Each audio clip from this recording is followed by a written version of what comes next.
2. Ok. Bon, ça va tout le monde? Je suis content de vous voir. Que la paix de Dieu soit avec vous. Je suis content d'être ici. Je peux vraiment vous dire... premièrement, j'aurais aimé ça venir plus tôt.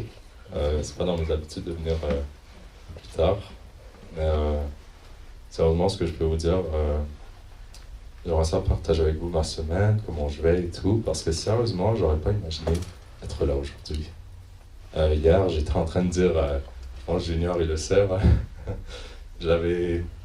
J'avais contacté ma copine pour, en plus de ça, comment j'ai contacté, je vais vous expliquer et tout. Mais sérieusement, j'ai une semaine comme de ouf, là. Mais comme, c'est drôle à dire, parce que j'aurais toutes les raisons pour dire que je vais pas bien, mais juste envie de dire, par la grâce de Dieu, je vais bien, en tout cas. Juste, je garde l'esprit positif et tout, mais ce qui est vraiment intéressant, c'est qu'aujourd'hui, on va parler sur le péché de la colère. Donc, les 7 péchés capitaux, c'est justement la série que nous faisons. Donc, aujourd'hui, c'est la colère auquel on va se centrer. Et donc, sérieusement, je pense que j'ai vraiment eu la semaine qu'il fallait pour que je dise ce sermon.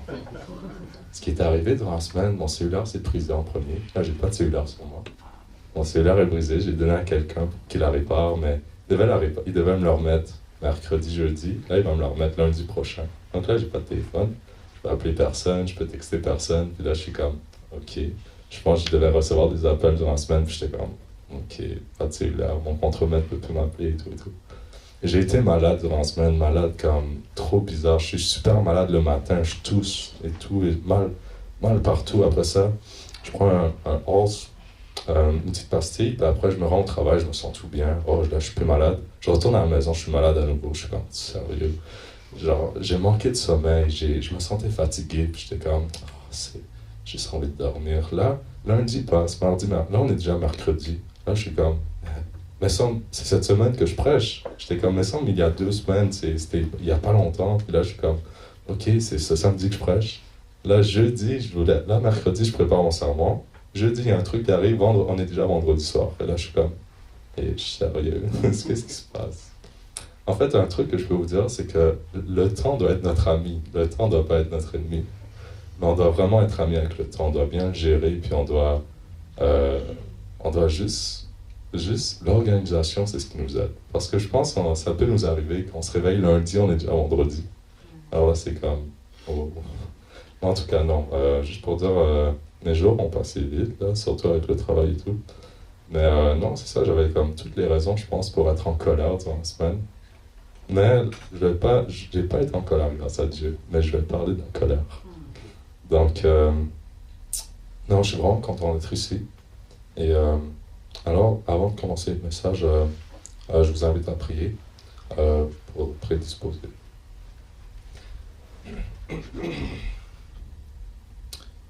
Éternel, Seigneur Dieu, merci Seigneur pour ta grâce. Vraiment, c'est grâce à toi, c'est par ta grâce que je suis ici. C'est toi qui m'as inspiré, Seigneur. Je te prie pour que tu continues à m'inspirer en parole, pour délivrer ce message. Ça peut seulement être délivré par la puissance de ton Saint-Esprit. Et c'est seulement toi qui vas toucher les cœurs. Que tu puisses bénir cette assemblée, Seigneur. Nous te remercions vraiment beaucoup pour le jour du sabbat.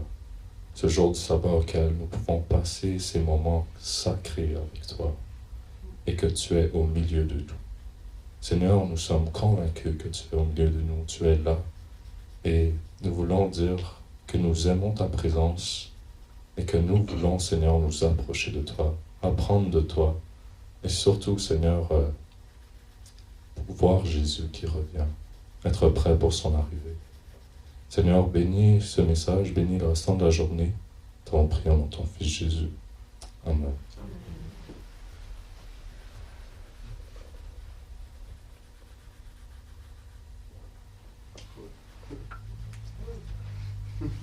Je pense que j'ai pris genre 1 heure juste pour faire ça. Péché de la colère. C'est ça le message que nous allons parler. Avant de commencer, on a déjà commencé, je veux dire, je vais partager avec vous des citations que j'ai vraiment trouvées inspirantes. Et je pense vraiment que c'est des citations qu'il faut se rappeler dans les moments difficiles. Je vais les dire en anglais parce que c'est des citations en anglais, mais je vais les traduire en français. Ça dit Never let a bad day make you feel that you have a bad life. Ne laisse jamais une mauvaise journée te fait sentir comme si tu avais une mauvaise vie. Aussi, never expect to get what you give. Not everyone has a heart of flesh. Ne t'attends pas à recevoir ce que tu donnes. Ce n'est pas tout le monde qui a un cœur de chair. Every day you wake up, you have a new job to be better than yesterday. À chaque fois que tu te réveilles, tu as le nouveau défi, le nouveau travail d'être meilleur que la journée d'hier. Puis, le dernier, the devil will not be attacking you so hard if there wasn't something valuable in you. Le diable ne t'attaquerait jamais si fort que ça s'il ne voyait pas quelque chose de valorisant en toi. Je pense que je demanderai une bouteille d'eau, je pense que ça m'aide. Merci. Alors, oups. Merci beaucoup.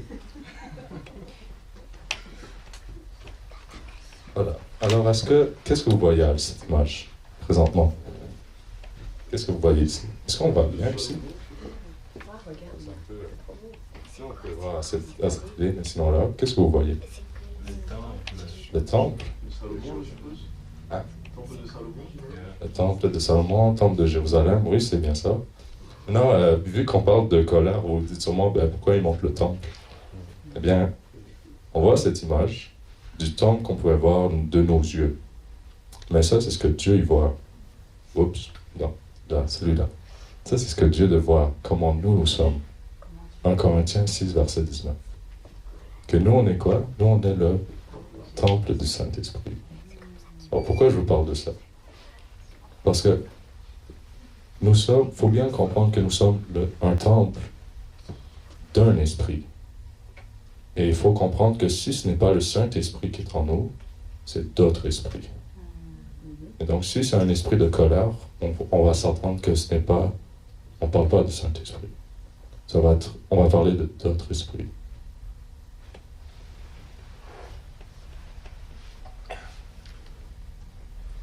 Donc, 1 Corinthiens 6, 19, ne savez pas que vous êtes le temple du Saint-Esprit, que le Saint-Esprit habite en vous. Donc, parlons un peu de la colère. Je vais vous faire participer. Dites-moi, c'est quoi la colère pour vous? Qu'est-ce que vous savez de la colère? Une émotion. Ok. Oui, c'est une bonne réponse. D'autres éléments? Une émotion active qui pousse à passer à l'action. Ça, c'est vrai. Donc, la colère. Oui. Une émotion qui te contrôle? En fait, c'est une émotion que soit qui peut nous contrôler ou que nous on contrôle. C'est soit, en plus, je voulais vous montrer ça, c'est qu'aujourd'hui j'ai apporté ma Bible, mais j'ai aussi apporté 2 autres livres. Un livre que je suggère vraiment beaucoup qui s'appelle SOS, Comment gérer les émotions, qui est vraiment très puissant, qui parle concernant la gestion d'émotions et surtout sur la colère. Puis ce livre-là de Dr. Neil Nedley. C'est concernant surmonter l'anxiété et la dépression, mais sur ça, on voit beaucoup de passages comme psychologique, mental. Puis il y avait un passage que je voulais partager avec vous. Bien sûr, c'est pas en lien avec l'anxiété ou la dépression, mais c'est concernant ça. Ça dit les effets de d'un lobe frontal endommagé. Ça dit que ça fait une détérioration des principes moraux, détérioration des habiletés sociales, manque de prévoyance, raisonnement abstrait impossible, incapacité d'interpréter des proverbes, compréhension mathématique altérée, perte d'empathie et manque de retenue. Donc, ce qui fait du vandardise, de l'hostilité et de l'agressivité. Ça, c'est tous les effets d'un lobe frontal endommagé. Puis comment on sait qu'un lobe frontal peut être endommagé? Donc, quand je revenais tantôt, quand je disais, vous savez que vous êtes le temple du Saint-Esprit, c'est quoi qu'il faut bien protéger? Le frontal. C'est-à-dire qu'il faut protéger nos 5 sens. Il faut vraiment prendre soin bien sûr, du sommeil, qu'est-ce qu'on mange, qu'est-ce qu'on boit, qu'est-ce qu'on écoute et qu'est-ce qu'on voit. Il faut vraiment faire attention à à nos sens, parce que on va dire que que ce soit les mauvais esprits ou le Saint-Esprit, euh, ça a vraiment une influence avec nos sens. Ça, mettons, on est toujours porté à écouter de la musique qui nous pousse à être en colère. Bon, on va s'entendre à ce que des mauvais esprits, qu'on va dire de colère, vont venir vers nous. Ça ne va pas être un esprit de paix, de douceur ou de quoi que ce soit. Si on écoute toujours des esprits, des musiques colériques, quoi que ce soit. Donc, il faut faire attention à nos sens. C'est vraiment important, ce point-là. Donc, il faut bien protéger notre lobe frontal. Je vous partage aussi concernant ici comment gérer les émotions. Et les passages, je trouvais très intéressants, qui disaient certaines personnes ayant un problème de colère considèrent l'agressivité comme une valeur positive. Ces personnes présentent un risque élevé d'inadaptation affective. Donc, non, la colère, ce n'est pas quelque chose qu'on va dire de positif en tant que tel, mais on va parler aujourd'hui, c'est quoi la colère? On va dire la définition, on va surtout voir, oui, si c'est un péché. Bien sûr, nous, on va parler, le titre du message, c'est le péché de la colère, donc on va parler sur le côté du péché. Mais on s'entend que si la colère est un péché en tant que tel, on ne dirait pas la colère de Dieu. Alors là, il faut comprendre, pourquoi est-ce qu'on dit la colère de Dieu? Il y a aussi, c'était où que j'avais vu ça? Il y a aussi, concernant l'intelligence émotionnelle, un passage que je trouvais super intéressant, qui disait, juste 2 secondes, que l'intelligence émotionnelle se divise en 5 parties. Là, je ne trouve pas. C'est juste là qu'il ne fallait pas que je trouve. Ah, il est là, voilà. Bon, l'intelligence émotionnelle, c'est 5 aptitudes. Donc, ça dit l'intelligence émotionnelle, c'est la connaissance de nos émotions, la gestion de nos émotions, la reconnaissance des émotions chez les autres, la gestion des rapports avec les autres, puis la motivation personnelle pour atteindre nos objectifs. Donc, il y a une chose qui est importante, c'est que dans ce livre m'a appris une chose, c'est que ce n'est pas quelqu'un qui te met en colère, mais ce qui te met en colère, c'est toi-même, sont tes pensées. Il y a ce qu'on appelle ici l'analyse ABC de Charlie sur la colère. Et l'analyse ABC, c'est ce qu'on appelle le A comme l'activateur, B comme conviction, monologue intérieur, et C comme conséquence. Donc le A, c'est, on va dire un exemple.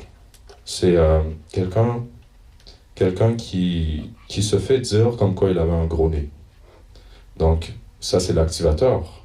Il se fait dire comme quoi il a un gros nez.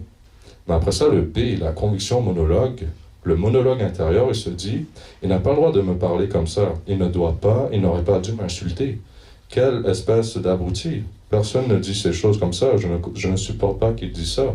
Ça, c'est des pensées. C'est des pensées intérieures qui nous poussent après à soi être en colère. Parce qu'on aurait pu prendre le scénario que quelqu'un il se fait dire, il a un gros nez, ça ne le dérange pas. Il dit, ok, oui, c'est vrai, j'en ai un gros. Puis c'est tout. Je ne suis pas dérangé. C'est comme... Cette personne-là ne va pas se mettre en colère. Et on ne va pas dire, ah, c'est lui qui m'a mis en colère. Non, en réalité, il faut comprendre que quand on se met en colère, c'est nos pensées, c'est le monologue intérieur souvent qu'on réalise ou qu'on ne réalise pas qui nous met en colère.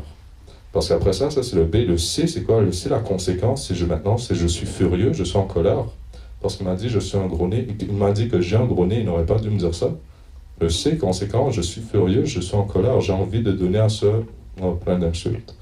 Un gros nez, même si c'est le chef, je vais le réprimander et exiger des excuses. Donc, ça, c'est maintenant quand on est en colère, c'est la conséquence, c'est l'analyse ABC. Maintenant, comment on peut amener le D? Maintenant, le D, c'est ce qui vient après la conséquence, comme la solution. C'est de se parler à nouveau et de se dire, attends une minute, je suis en train de m'énerver. Il n'a pas eu le contrôle sur ma colère, moi je l'ai. Je suis contrarié, mais je n'ai pas besoin de m'énerver. J'aurais préféré qu'il me parle, pas de cette façon, mais je suis responsable de ma propre colère. Donc ça, le D, c'est ce qu'on appelle ici comme dispute mise en doute, pour faire partir cette colère. Et nous savons que c'est ça qui nous aide, que quand on se met en colère, souvent on va dire, c'est là qu'il faut prier. Et donc quand on prie, on réalise comme quoi on s'est mis en colère, mais maintenant, c'est comme c'est automatiquement une solution qu'on trouve. Et que Dieu nous aide juste au moyen de la prière. Juste le fait qu'on reconnaît qu'on s'est mis en colère et qu'on veut pas aller plus loin. C'est la seule manière qu'on peut... pas la seule manière, mais comme on l'a vu, il y a d'autres types de manières. Mais ça, c'est vraiment une manière qui nous aide à arrêter la colère. Donc ici, nous allons avoir la définition de la colère. Ça dit, la colère, c'est une violente passion. Donc passion, ce qu'on veut dire par là, c'est état affectif de l'esprit excité par une blessure réelle ou supposée. Généralement accompagnée d'une propension, donc d'une tendance naturelle, à se venger ou à obtenir satisfaction de la partie fautive. Donc si quelqu'un, exemple, m'a mis en colère, même si c'est de sa faute, quoi que ce soit, la colère, on va avoir comme cette tendance à vouloir se venger. Cette passion varie cependant en degré de violence et dans les esprits naïfs, elle ne peut être accompagnée que d'un désir de réprimander le délinquant. Par là, on veut dire l'offenseur. Donc c'est ça la colère. La colère, c'est vraiment quand on s'est senti comme, on va dire, offensé. On a vraiment cet esprit excité. Cet esprit maintenant qui peut s'interpréter de plusieurs manières. Ça peut être soit de l'intérieur ou se montrer de l'extérieur. Fermer les poings, vouloir frapper, vouloir insulter, quoi que ce soit. Mais je vais vous montrer ça plus tard. Dans ce graphique-là, on va en parler tantôt. Sinon, ça dit aussi la colère est aussi excitée par une injure faite à un parent, c'est des exemples, à un parent, à un ami, ou une partie auquel on est attaché. Et certains degrés peuvent être excités par la cruauté, l'injustice ou l'oppression offerte à ceux avec qui on n'a pas de lien immédiat, ou même à la communauté dont on est membre. Il n'est pas non plus inhabituel de voir quelque chose de cette passion suscitée par des absurdités grossières chez les autres, en particulier dans les controverses ou les discussions. La colère peut s'enflammer jusqu'à se transformer en rage et en délire temporaire. Donc, c'est ce que nous allons voir ici, la gestion de la colère. Il y a la partie en vert, en jaune et en rouge. En vert, c'est vraiment là où on voit qu'on assume nos responsabilités. C'est la gestion de soi. En jaune, maintenant, on va maintenant au niveau de quand on se fait irriter. Donc l'irritation, comme la frustration, c'est ce qui précède à la colère. On est premièrement comme frustré, irrité. Il y a quelque chose qui nous dérange. Et après ça, plus que ça augmente, plus qu'on se dirige vers le rouge. Donc en fait, Dieu, ce qu'il veut nous dire, on le verra dans un verset, mais Dieu il veut mettre une limite, un stop. Si admettons le stop, c'est dans le jaune. Le jaune, comment dire? Le jaune, c'est là où on s'y attendait pas qu'on se rendrait, mais c'est là où il y aurait un stop. Sinon, le stop, ça serait dans le vert. Mais au moment qu'on est rendu au rouge, c'est là qu'on parle du péché. Quand maintenant on parle de hostilité, agressivité et rage. Donc ça, ce sont des niveaux de colère. Il faut comprendre que la colère, c'est pas juste comme un point, c'est vraiment comme, ce sont des niveaux, c'est une échelle, la colère. Donc, il y a la gestion de soi, l'impatience, contrariété, insatisfaction. Comme, admettons, j'ai oublié de le mettre dans le PowerPoint, mais on donnerait un exemple. Quand Jésus il a renversé les tables au temple, est-ce que c'était une forme de colère? Oui, c'était une forme de colère. Pourquoi les gens ils disent qu'ils n'aiment pas l'Ancien Testament? Parce que dans l'Ancien Testament, on voit souvent Dieu qui exerce ses jugements, qui exerce sa colère. Mais encore là, est-ce que les gens ils pensent que cette colère-là, c'est dans le rouge? Ils disent, Dieu est rempli de rage, Dieu est méchant, et Dieu, ça c'est le Dieu de l'Ancien Testament.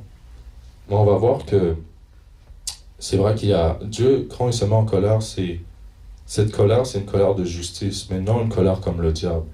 Le diable, on verra qu'il y a une comparaison que lui, c'est vraiment une rage. C'est je veux te détruire parce que je t'aime pas. Alors que Dieu, de l'autre côté, c'est je veux te corriger parce que je t'aime. Alors ça, c'est les deux différences de colère. C'est comme la colère d'un parent et la colère d'un voisin qui nous aime pas. Il y en a un, c'est je veux te faire mal parce que tu m'as affecté, je t'aime pas. Et de l'autre côté, c'est parce que je t'aime, je veux te corriger. Donc c'est là qu'on s'entend que Dieu, ce n'est pas péché en lui quand il dit il est en colère. Mais on verra que ça dit justement il est lent à la colère. Il est lent à la colère, il est rempli de miséricorde. Alors que le diable, lui, c'est un lion rugissant, cherchant qui le dévorera. pense qu'on l'a vu dans l'image, hein, c'est comme un lion rougissant cherchant qui le dévorera. Ça, on parle du diable. Donc, c'est ça en fait. Puis souvent, ce qu'on voit dans la colère, ce qui arrive je veux dire, les causes qui arrivent souvent à cause de la colère, par la colère, je veux dire, c'est, on se donne des exemples à la maison, que ce soit notre situation de couple, copain, copine, admettons, quand on parle de l'argent. Que ce soit maintenant, l'argent, c'est une raison qui peut nous pousser à la colère, parce qu'il y a une mauvaise gestion d'argent, ça m'a affecté, ça me met en colère. Ou sinon, j'ai pas vraiment, j'avoue que j'ai pas vraiment d'idée, mais admettons des choses qui se passent sur les réseaux sociaux qui m'ont affecté, soit que je me suis senti insulté, ou quoi que ce soit, c'est des choses qui vont me pousser à la colère. Mais souvent, on voit ces... comment dire? Souvent dans les situations de couple, quand on se met en colère, c'est vraiment quand le ego a été touché. Quand le ego a été touché parce que tu m'as blessé, tu m'as fait mal, donc ma réaction, c'est je me mets en colère après toi. Mais une bonne colère, ça serait du genre à... parce que je me mets en colère parce que je veux te corriger, mais pas une colère qui est rendue comme vers la rage, je veux te faire mal, tu vois, mais plus comme t'as failli avoir un accident, t'as failli comme avoir de gros problèmes et je veux juste t'en avertir.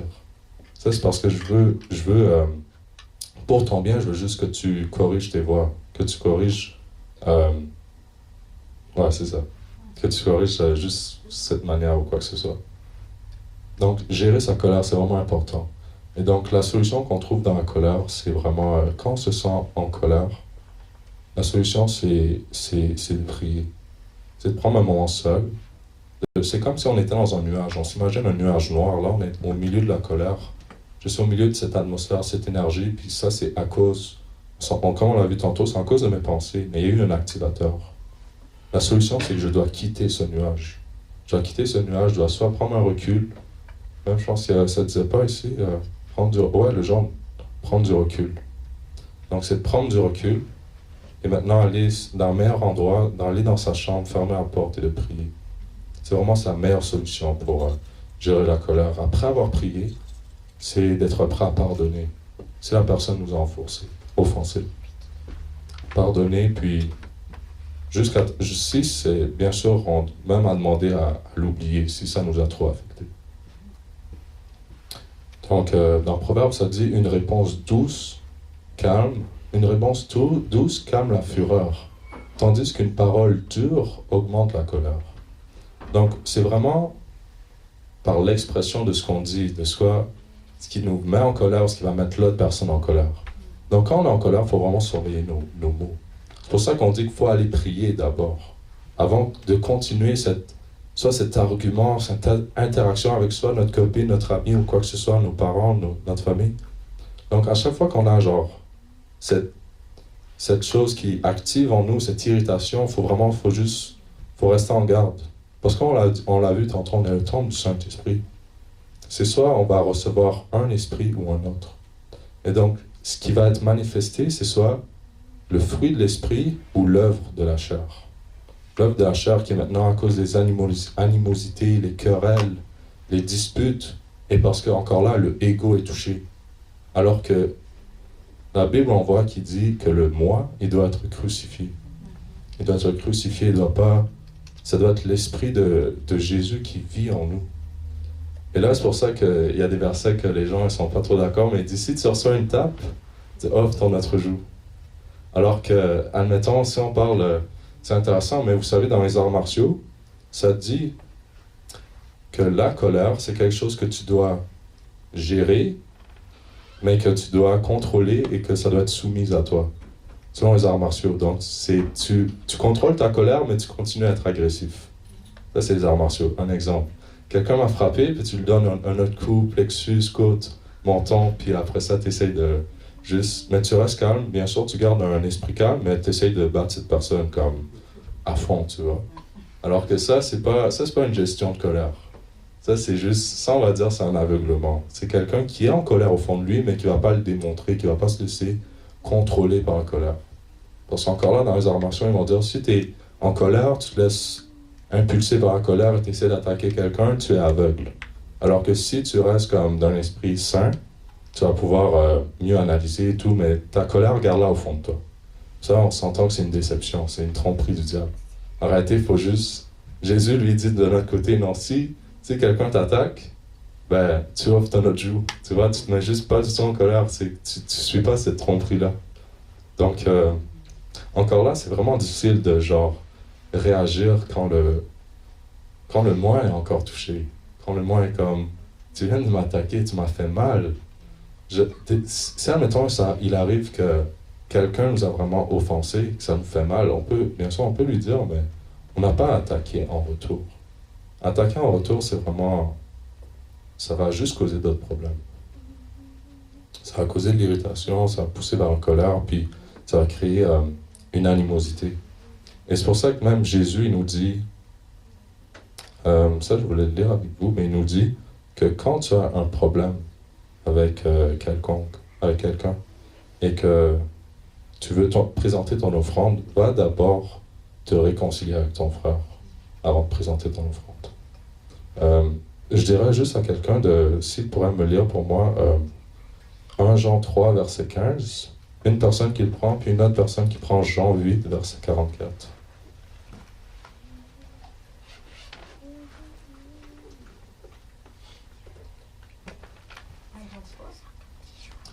Jean 3, verset 15. Donc, est-ce que vous vous rappelez que c'est quoi le 6e commandement? On a eu la série des 10 commandements. Le 6e commandement, c'est « Tu ne tueras point ». C'est vrai? Oui? Ok, c'est bon. Le 6e commandement, c'est « Tu ne tueras point ». Mais est-ce que quelqu'un peut lire pour moi 1 Jean 3, verset 15? Quiconque est son frère est un meurtrier. Et vous savez qu'aucun meurtrier n'a la vie éternelle demeurant en lui. Ça dit quoi? Quiconque haït son frère est un meurtrier. Donc, le 6e commandement, quand ça dit « Tu ne tueras point », tu ne commettras point de meurtre. Là, on verra dans les autres versets, comme on l'a lu dans Jean 3, mais juste haïr quelqu'un, se mettre en colère, c'est déjà commettre un meurtre. Aux yeux de Dieu. Là, ça dépasse notre intelligence, parce qu'on est comme, ben non, pour nous, commettre un meurtre, c'est enlever la vie de quelqu'un. Mais aux yeux de Dieu, juste le fait d'haïr, c'est déjà un meurtre. Vous pouvez me lire aussi Jean 8, verset 44. Vous avez pour père le diable et vous voulez accomplir les désirs de votre père. Il a été meurtrier dès le commencement et il ne s'est pas tenu dans la vérité parce qu'il n'y a pas de vérité en lui. Lorsqu'il profère le mensonge, il parle de son propre fond, car il est menteur et est le père du mensonge. Exact. Donc ça dit qu'il est meurtrier dès le commencement. Pourtant, c'est qui l'a tué? Il a commencé par une haine envers Dieu. Donc la Bible utilise ce langage-là pour dire, quand tu es meurtrier, quelqu'un qui est dans la haine, dans la colère, on s'entend, c'est comme un meurtrier. Tu brises le 6e commandement, tu brises la loi de Dieu. Et donc ici, j'aime beaucoup ce verset quand il dit, un fou manifeste immédiatement sa colère. Mais celui qui couvre un affront est un homme prudent. C'est quelqu'un qui ne veut pas s'engager dans la folie, qui ne veut pas s'engager dans le chaos. Quelqu'un pourrait me lire aussi 1 Jean 2, versets 9 et 11, s'il vous plaît.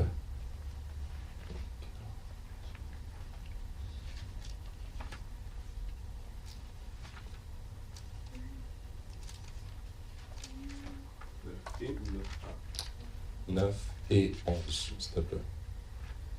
celui qui prétend être dans la lumière tout en détestant son frère est encore dans les ténèbres. C'est verset 11. En revanche, celui qui déteste son frère est dans les ténèbres. Il marche dans les ténèbres sans savoir où il va, parce que les ténèbres ont aveuglé ses yeux. Donc encore là, quand on haït quelqu'un, quand on a une haine envers lui, on est dans les ténèbres, on est aveugle. Et c'est vraiment, on est juste pas dans cet amour. Pas dans cet amour qu'on voit dans 1 Corinthiens 13, où ça dit l'amour est patient, il est plein de bonté, l'amour n'est pas envieux, l'amour ne se vante pas, il ne s'enfle pas d'orgueil, il ne fait rien de malhonnête, il ne cherche pas son intérêt et il ne s'irrite pas. Il ne soupçonne pas le mal. S'irriter, on se rappelle que ça disait c'est ce qui prédispose la colère. C'est s'irriter en premier. Mais ça dit cet amour-là ne s'irrite pas du tout. Donc, oui, ça peut nous arriver que naturellement, on est irrité parce que tu m'as affecté, tu vois. Mais ne pas s'irriter du tout, c'est comme ça, mettons, tu m'as vraiment insulté, ça m'a vraiment fait mal, mais genre, j'ai rien contre toi.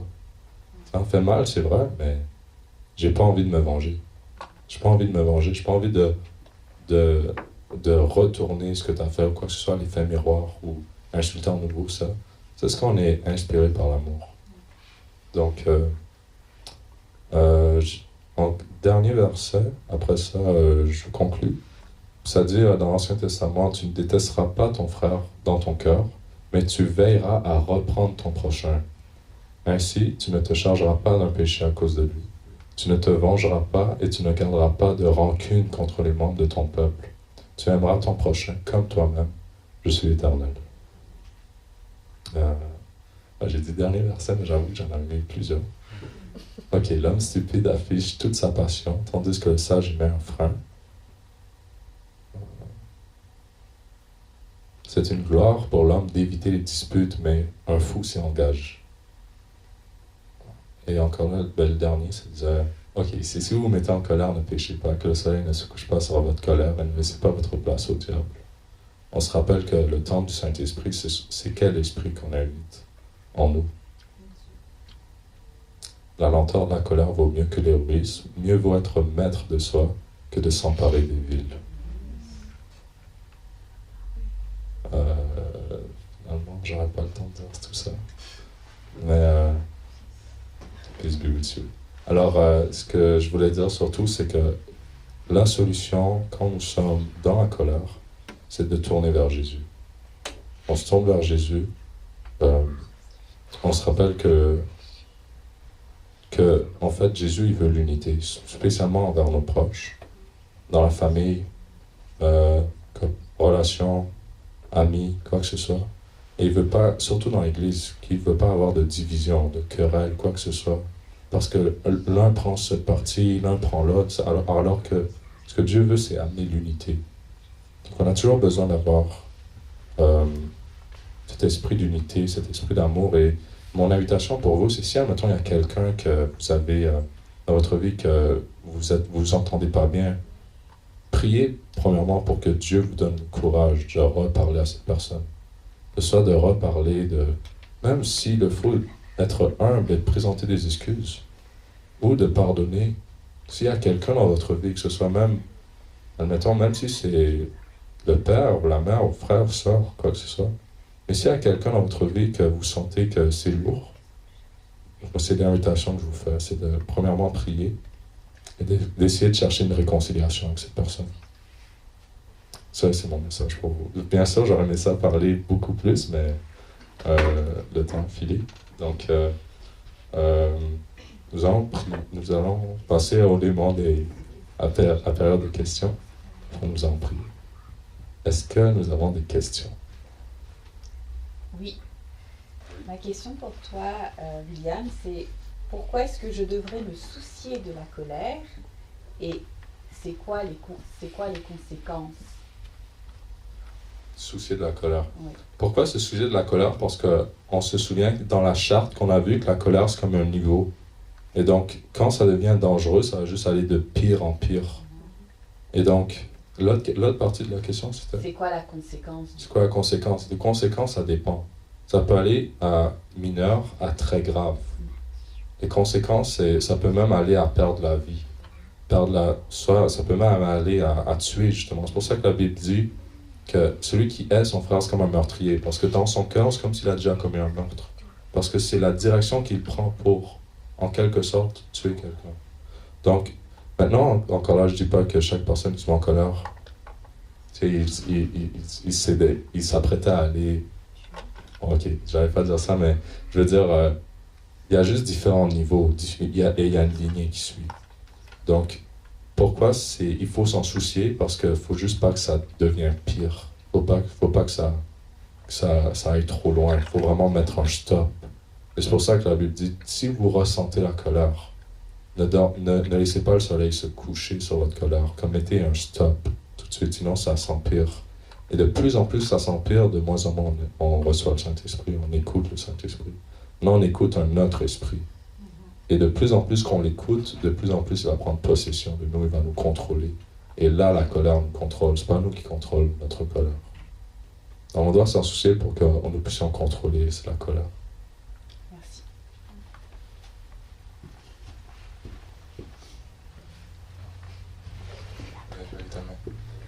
J'ai comme 45 questions sur ce c'est sujet, mais je vais commencer par une, peut-être deux.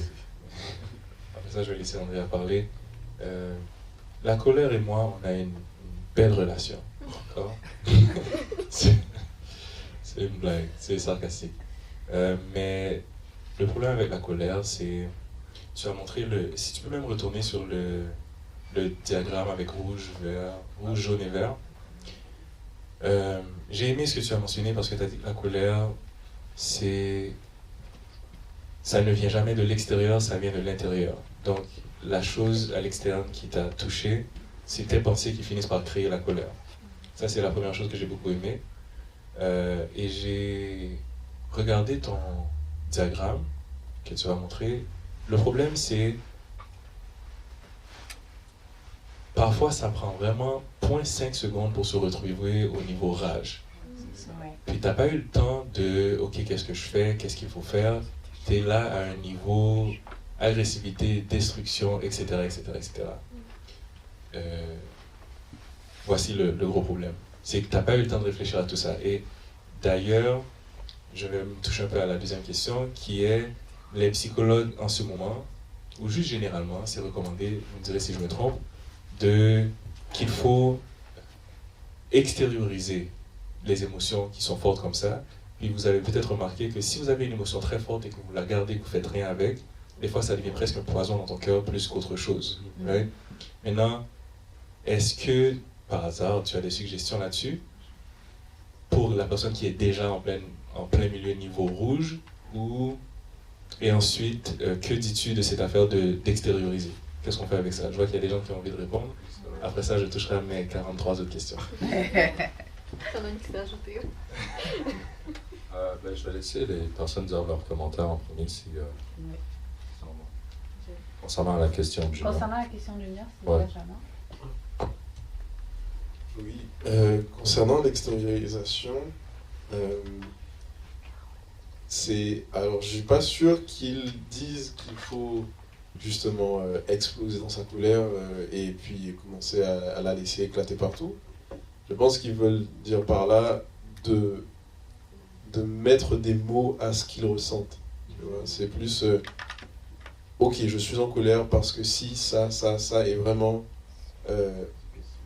en fait, décortiquer, exactement, quand tu extériorises, c'est plus je dis ce qui se passe en moi, en fait. Et je pense que ça aide justement à calmer la colère.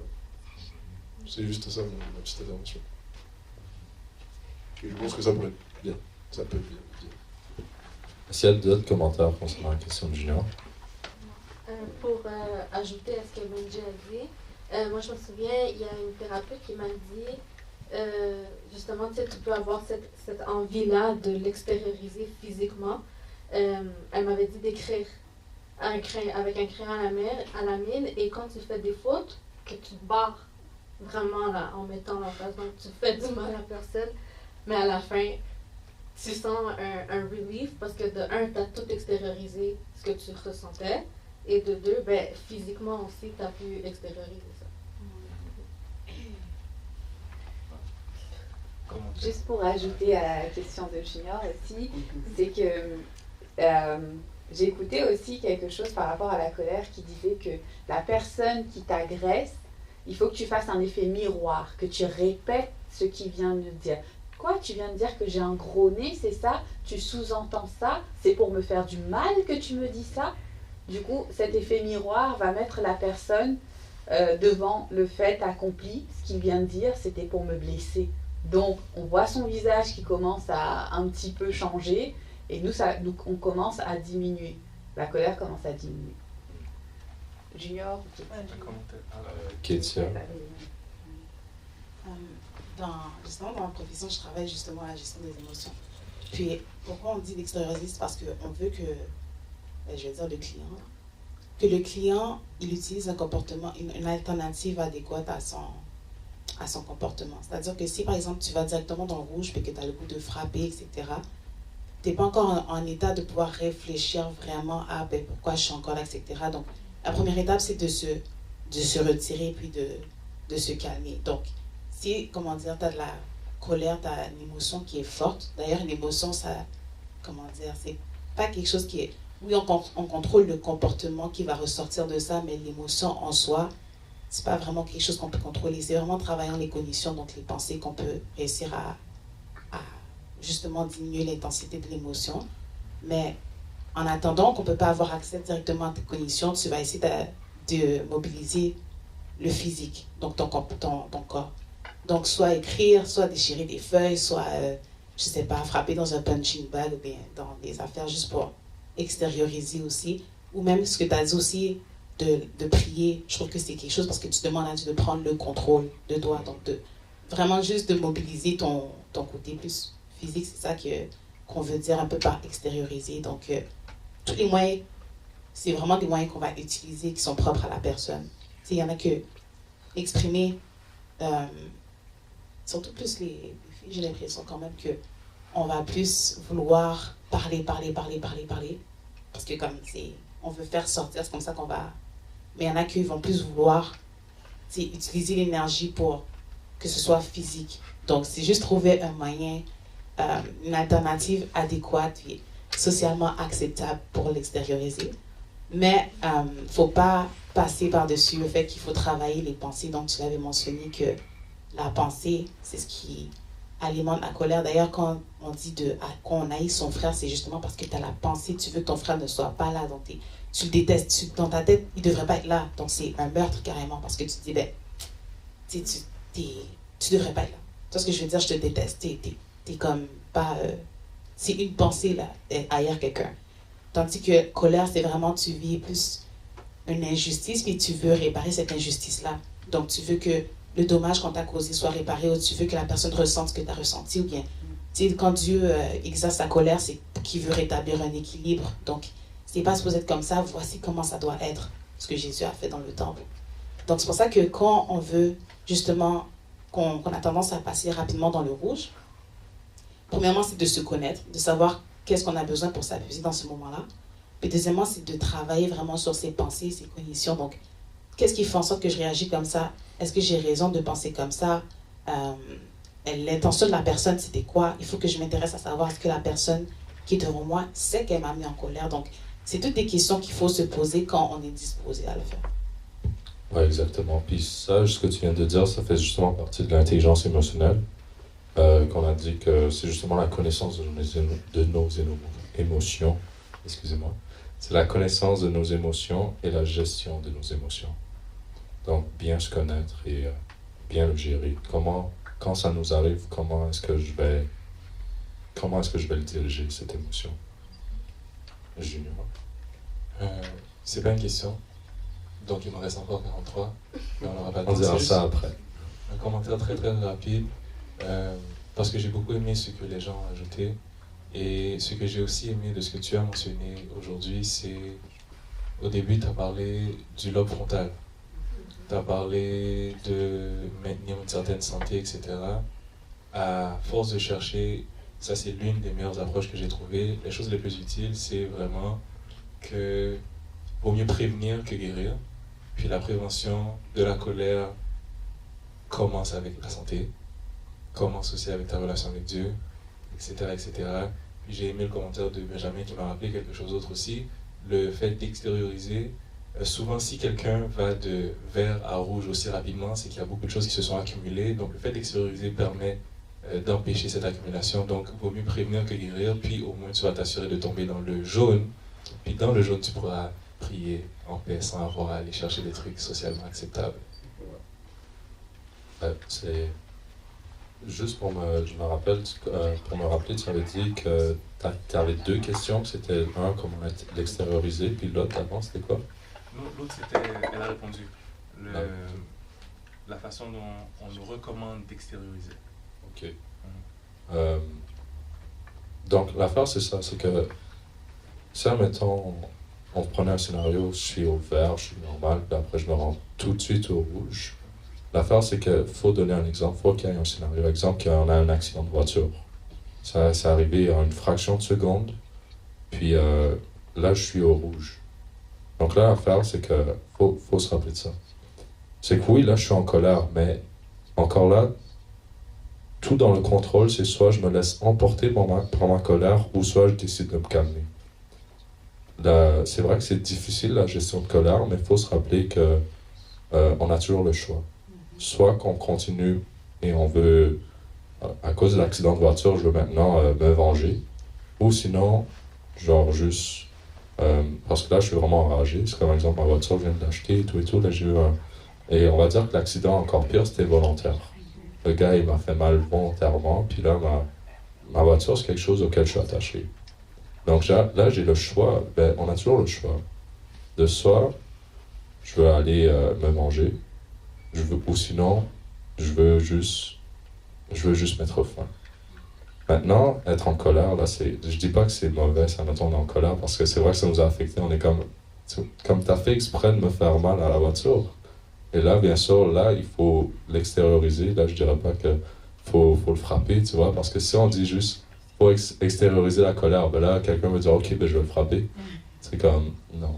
Là, je dirais extérioriser du genre faut se rappeler que ok, j'ai des assurances. Ok, il y a des solutions. Cette personne-là me veut du mal, quoi que ce soit. Maintenant, est-ce que ok, je peux appeler la police? Il y a toujours une solution, il faut toujours se rappeler de ça. On ne peut jamais dire maintenant c'est sans espoir. T'es enragé, correct, good, continue à être enragé, tu vois, c'est comme non.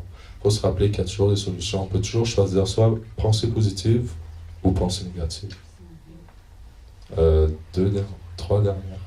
Ouais. Moi, j'ai deux questions, mais il y en a un qui pourrait peut-être être une discussion pour après, parce que c'est un peu délicat, je vais la poser en premier. Il y a certains types de situations, certains types d'agressions, je ne vais pas le dire, mais qui suscitent un niveau de colère qui va de vert à rouge.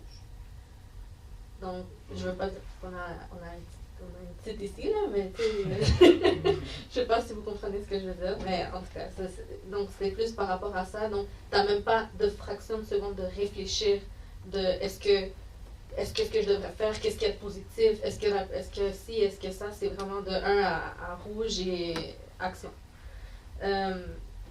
L'autre, c'était par rapport à la colère de Jésus, donc la colère divine. Est-ce que tu pourrais approfondir par rapport à ça? Parce que on voit que le fait de lancer une table, c'est une action agressive, si on veut.